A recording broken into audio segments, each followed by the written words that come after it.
Third lesson Mirza Muhammad سعید کی reading start کی تھی، آئیے اس ریڈنگ کو کنٹینیو کرتے ہیں۔ مرزا صاحب دلی کے شرفاء کے ایک متمول خاندان کے چشم چراغ تھے۔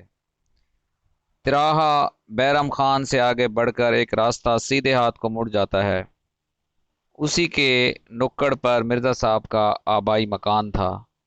اسی علاقے میں سر سید احمد خان کا قدیم مکان بھی تھا۔ قدیم کا مطلب پرانا۔ سر سید صاحب سے بھی مرزا صاحب کی عزیز داری تھی، یعنی رشتہ داری تھی، اور منشی زکولہ سے بھی ان کی قرابت داری تھی، یعنی رشتہ داری، بلڈ ریلیشن تھا۔ 50-60 سال پہلے دلی کے مسلمان شرفاء میں انگریزی تعلیم کو اچھی نظروں سے نہیں دیکھا جاتا تھا، مگر سر سید نے مسلمانوں کے اس غلط نظریے کی بہت کچھ اصلاح کر دی تھی۔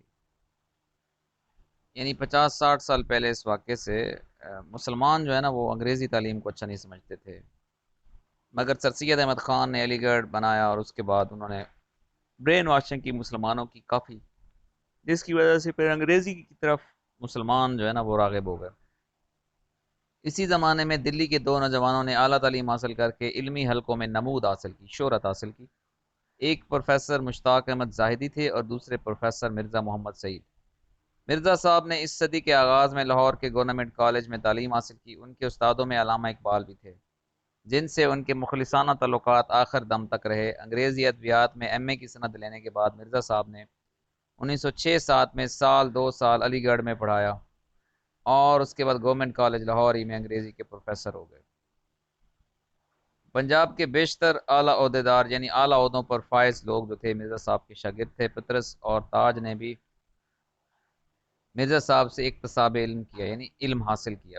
بعد میں پطرس خود انگریزی کے پروفیسر ہو گئے تھے، مگر اپنی غیر معمولی قابلیت و ذہانت کے باوجود مرزا صاحب کی علمیت کے آگے اپنے آپ کو ہیچ سمجھتے تھے، کم تر سمجھتے تھے۔ میں نے بار بار پطرس کو مرزا کی خدمت میں حاضر ہوتے دیکھا۔ پطرس کو میں نے کسی اور کا اتنا ادب احترام نہیں کرتے دیکھا، یہاں تک کہ وائسرائے ہند کا بھی۔